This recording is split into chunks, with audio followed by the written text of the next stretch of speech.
Préparez vos voyages avec l'agence Riverain Tour International installée à Paris et en Guadeloupe. Des séjours et circuits organisés comprenant hôtel, hébergement chez l'habitant, sans oublier les croisières toutes destinations. L'agence Riverain Tour, ce sont aussi des offres exceptionnelles de billets vers les Antilles ou vers Paris, ainsi que l'Afrique avec facilité de paiement. Riverain Tour, 3 rue Frébeau à Pointe-à-Pitre, 0590 91 72 10 et Paris 09 78 80 13 19.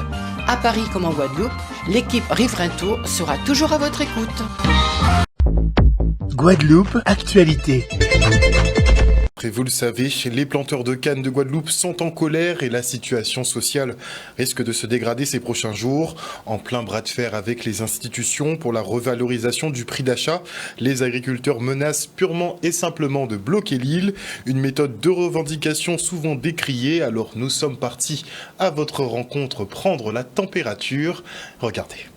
Bon, ça ne peut changer rien puisque nous, les hommes politiques, n'ont pas fait travail à eux déjà. Yo là, yo mène nous à la baguette et nous là nous suivre tout ça il va faire. Et nous pouvons arriver à rien parce que c'est seulement hier pour ça avant budget c'est bloquer route là. Mais là bloqué quoi bloquer l'eau malheureux.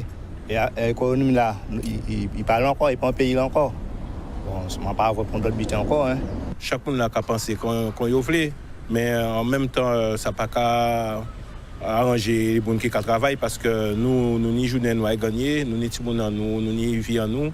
Et ça a marché aussi si ça allait à nous, alors ça n'a pas arrangé nous. Je dirais que c'est un peu compliqué, je le comprends, mais à ce moment-là, ne pas aller au travail aussi, ça m'embête aussi. Comme l'expression, on ne fait jamais d'omelette sans casser des œufs, donc ça a du sens. Donc quand avec le dialogue, il n'y a pas de solution, bon, on est, malheureusement, on est obligé de descendre dans la rue et pour se faire entendre. Pourquoi bloquer les gens qui a mangé l'argent nous, c'est nous qui peut bloquer. Yo à l'aise nous va boire de l'eau sale, yo va bel bon petit de l'eau yo à table yo manger ça yo veut, yo va voyager, yo va faire ça yo veut, yo s'en foutent de nous. C'est eux qui été bloqué. À casa yo bloquer yo et laisser des trois mal gagner journée yo parce que l'argent nous va gagner là c'est pour nous payer impôt, nous pas payer manger. Je comprends parfaitement que ça peut gêner les Guadeloupéens. Mais voilà, c'est comme ça. Et puis, si ça peut arriver à avoir une solution, enfin en tout cas, ça peut aboutir à une solution, ben, c'est tant mieux. Et notez en bref que le feuilleton se poursuit dans l'affaire Lambert. Le bailleur qui avait récupéré sa maison à Lamentin s'est vu convoqué devant la justice cet après-midi. Son ex-locataire, Monsieur Melon, a sollicité un référé d'heure en heure pour réintégrer le logement immédiatement. Une requête rejetée par le tribunal qui jugera l'affaire le 19 mars prochain. Et à Trois-Rivières, des locataires de la cité Cacaoyer, eux, dénoncent l'insalubrité de logements dans lesquels ils résident. Entre fissures et infiltration d'eau, Maëva a vu son habitat se dégrader à vitesse grand V. C'est sans compter les moisissures qui ont rendu sa fille malade. Le reportage d'Olivier Félix. Je vis à Trois-Rivières, dans la cité Cacaoyer. Et ça fait 1 an et 2 mois qu'on m'a donné ce logement. Sauf que même pas 2 mois arrivés dans la maison, on a commencé à avoir des problèmes de salubrité, de la moisissure, des taches de moisissure sur les murs, des fissures sur les murs. Au début, je me suis dit que c'était la peinture qui sortait. Sauf que petit à petit, ça s'est empiré. J'ai constaté que ma fille, elle dormait très mal le soir, elle toussait, elle avait du mal à respirer, elle sifflait.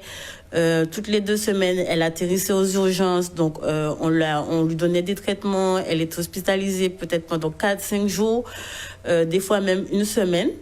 J'ai fini par aller voir un allergologue qui l'a déclarée asthmatique. Et petit à petit, ça s'est vraiment empiré. Du coup, ils ont dû la mettre sous traitement, sous 3 traitements. Elle a 3 ans et demi. Mais là, on est arrivé à un stade où elle ne peut plus dormir dans sa chambre. Entre la moisissure, l'humidité, le pipi de chauve-souris, les infiltrations d'eau, c'est impossible pour elle de dormir dans sa chambre, en fait. Donc, on a dû se réunir dans une seule chambre. Concrètement, on vit sur 2 pièces, le salon et une chambre.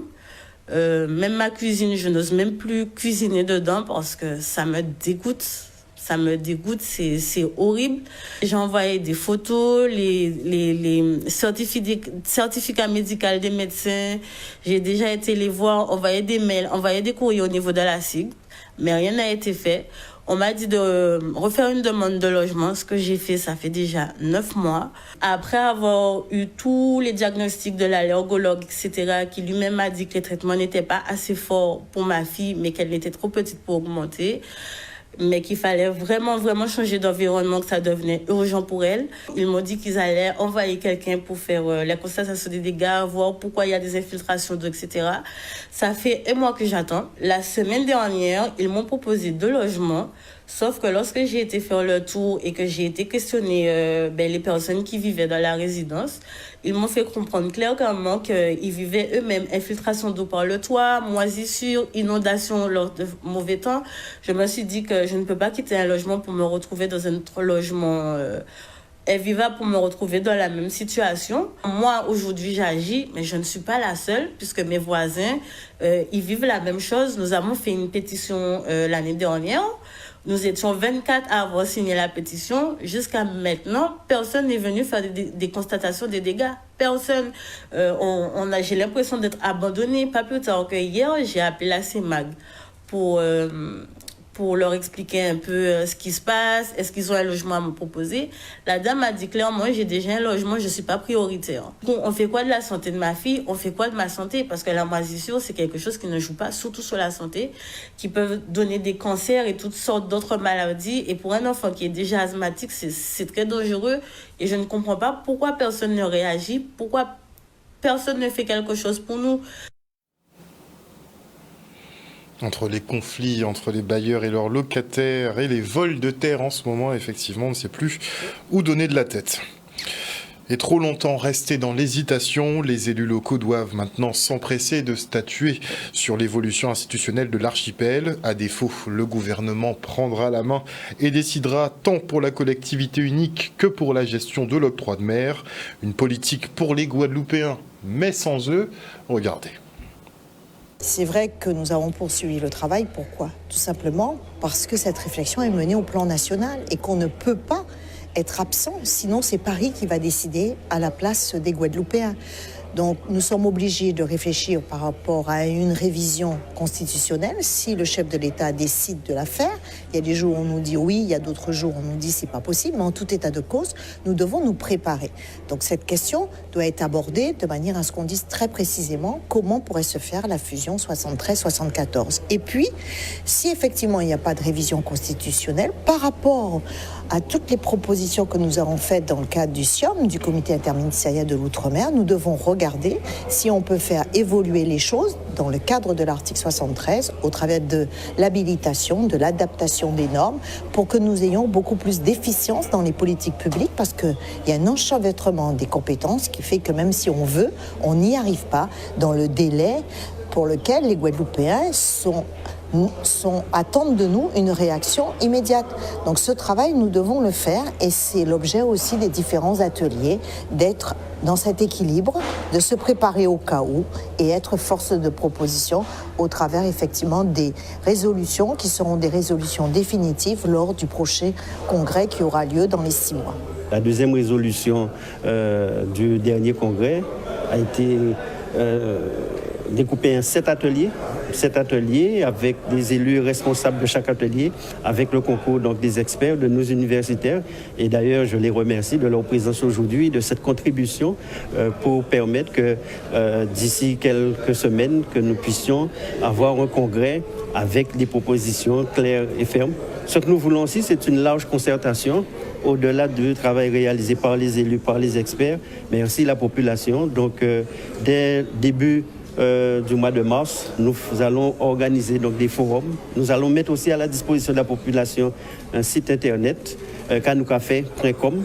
Et bien sûr, nous allons rencontrer tous les partis politiques, une quinzaine de partis politiques, sur chaque thème pour chaque atelier.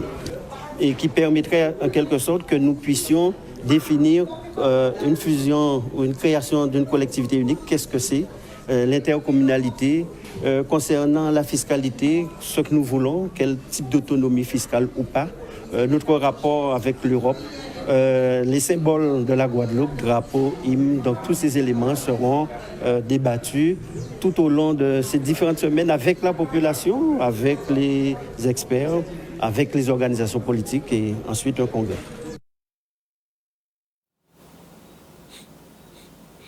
Et aux abîmes, les élus se penchent sur des orientations budgétaires de la ville. Parmi les gros dossiers figurent les nouveaux pôles administratifs de Chazot et Boivin, la réhabilitation du stade René-Serge Nabajot ou encore le budget vert. Le reportage de Charlie Dagonia. C'est un moment important, les débats d'orientation budgétaire, car c'est le travail de l'ensemble des élus et des administratifs de la ville des Abîmes pour proposer à la ville, je dis, et aux habitants des projets nouveaux. Et je voudrais cette année dire à la population que notre débat d'orientation budgétaire s'inscrit dans la démarche que nous avons souhaitée lors de notre élection. Et aujourd'hui, nous pouvons aujourd'hui leur dire que nous nous tournons vers le monde rural, car nous avions promis des pôles administratifs à Chazot et à Boivin. Eh bien, ça fait partie des orientations budgétaires de cette année, mais aussi dans le cadre de nos... Vous savez, la ville des Abîmes est une ville sportive. Eh bien, la réhabilitation de notre équipement sportif, le stade de René-Serge Nabajot, mais aussi la réalisation du gymnase, tout ceci s'inscrit dans cette démarche où la ville des Abîmes a souhaité, dès le départ, mettre le monde sportif au cœur de son action. Mais par ailleurs, vous savez, il est important aussi que nous continuions nos travaux en matière d'amélioration du cadre de vie. Il s'agit de la poursuite des actions en matière de réhabilitation des routes, mais aussi en matière d'environnement. Et comme vous le savez, le maire des Abîmes, Éric Jalton, a toujours souhaité que la ville des Abîmes s'inscrive dans le développement durable. Eh bien, c'est tous ensemble, en 2024, nous travaillerons à la construction de cette belle ville des Abîmes que nous voulons tous et que nous souhaitons qu'elle puisse continuer à aller vers l'excellence. Pour réussir la transition écologique, pour inscrire dans nos politiques publiques l'action que nous voulons dans ce domaine, eh bien, nous nous appuyons sur notre budget vert qui nous permet justement de mesurer les impacts de nos actions dans ce domaine. La ville de Morne-à-l'Eau, elle, entend faciliter la vie des aidants familiaux. L'idée est simple, les épauler au mieux pour qu'ils continuent à s'occuper au quotidien de leurs proches dépendants, handicapés ou malades. Regardez. Nous avons le maire Jean Bardaille et l'ensemble du conseil municipal, à travers le centre communal d'action sociale, nous avons vu la nécessité vraiment d'aider les aidants. C'est tellement pointu, c'est tellement vaste que je pense que il est nécessaire que cette formation ait lieu. En fait, c'est une première réunion d'information pour une série d'informations qui est destinée à aider les aidants dans leur quotidien avec des parents qui sont malades, qui sont en perte d'autonomie et qui perdent un petit peu leur indépendance. Donc c'est une charge physique et mentale assez lourde pour les personnes qui accompagnent leurs parents. Et souvent on n'est pas préparé du tout. On a l'impression qu'on sait au départ parce que les maladies sont évolutives, donc au début c'est peut-être un peu facile et au fur et à mesure on découvre que la charge devient de plus en plus difficile à mesure que les malades se dégradent. Là, la famille rurale, notre association, on est là pour leur permettre d'avoir un répit, prendre en charge la personne qui est aidante et la personne aussi aidée. Mettre en place des ateliers de mémoire, des ateliers cognitifs, des ateliers de répit, des ateliers de bien-être pour pouvoir permettre à ces personnes de souffler, de mieux affronter les difficultés, la maladie de la personne qui est aidée. On se retrouve entre aidants, donc on sait qu'on se comprend, on sait que chacun vit à peu près les mêmes difficultés. Et ensuite, on a des experts comme l'association Famille Rurale, par exemple, ou le CCAS qui organise avec la commune de Morne-à-l'Eau cet événement. On est pris en charge par des experts qui connaissent précisément toutes les difficultés qu'on rencontre et qui, plus que la connaissance, nous apportent des solutions. Et ça, c'est inespéré pour nous. Psychologiquement, ça nous apporte de l'espoir et en même temps, ça nous apporte des solutions. Donc, on peut retrouver, on en parlait tout à l'heure, on arrive souvent déprimé, on arrive avec beaucoup de tristesse, beaucoup de désespoir, et puis on peut en ressortir avec un peu de sourire, un peu d'espoir, parce qu'on nous apporte des solutions, encore une fois. En tout cas, félicitations, un grand merci à toutes ces personnes dévouées. La commune de Des figure parmi les finalistes du plus beau village de France. Un honneur pour ce territoire qui espère décrocher le titre. On écoute Madame le maire. C'est un grand plaisir pour moi, mais j'ai constaté aussi une grosse fierté pour toute la population qui, dans sa grande majorité, est très contente de voir que Des est retenu comme village en lice pour obtenir ce prestigieux prix. On n'a pas travaillé pour ça, on a simplement, mes prédécesseurs ont su préserver le caractère authentique de la commune de Des et nous, les différentes équipes que j'ai eu à conduire, on a amplifié et on a essayé de magnifier et d'introduire de l'innovation en gardant à Des son âme, qui est son authenticité, sa tradition. J'invite tous les Désiens, les Guadeloupéens, mais tout l'outre-mer, comme ils disent, hors hexagone, à voter parce que c'est la commune de l'outre-mer qui va représenter cette année. Et j'espère que nous ferons aussi bien, sinon mieux que Terre de Haut, puisque Terre de Haut était ici à la 2e place. Donc nous ferons tout, et je crois que les Guadeloupéens aussi feront tout pour que nous puissions obtenir le meilleur score. Un reportage de Maxime Morel. Et on part maintenant pour l'inauguration des nouveaux tableaux d'affichage du transport public à Bouillante. Il faut permettre à tout un chacun, quelle que soit sa situation, de pouvoir se déplacer. Et donc c'est dans ce sens que depuis de la nouvelle gouvernance, on essaie de tout mettre, les équipements qui permettent en tout cas aux voyageurs de pouvoir se déplacer dans les conditions les meilleures en gros. Là, on a les informations voyageurs, donc pour que les gens puissent connaître les horaires des bus, ne pas trop attendre, savoir s'il y a un bus, s'il y a de la circulation, s'il y a du retard. On a l'application smartphone qui permet depuis chez soi d'avoir des informations sur le réseau, l'ensemble du réseau, depuis Bouillante jusqu'à Trois-Rivières en passant par Terre de Haut et Terre de Bas. On a aussi la billettique qui permet aussi de s'assurer que il n'y a pas de fraude, que la tarification elle est bien celle qui doit être payée par chacun. Donc oui, ce sont des équipements pour moderniser le transport chez nous et faire en sorte qu'il soit plus attractif, parce que c'est le déplacement, c'est la mobilité qui permet aussi du développement économique, du développement social, de la cohésion, parce que les personnes âgées peuvent se déplacer plus facilement, etc. etc. Aujourd'hui, c'est Bouillante avec son totem. C'est un point d'information en temps réel. Donc l'usager, c'est l'heure de départ, l'heure de retour. Ça lui permet de s'organiser, de ne pas attendre des heures indéfinies. Quand vous avez un panneau qui vous permet, ou voire même une application qui vous permet de savoir le bus sur l'itinéraire qu'on veut utiliser, il est à tel endroit, il va arriver à là où je veux le prendre à telle heure, ça facilite la vie. Ça évite de venir et d'attendre inutilement. Ça évite de se déplacer et perdre du temps. Donc ça permet d'organiser, de préparer son déplacement. Et c'est tout bénef, en fait. Une très bonne traçabilité, puisqu'en complément de ce totem, il y a aussi dans le véhicule la billettique, qui permet aussi à la CSGC d'avoir un regard sur le nombre de passagers pour encore améliorer le service.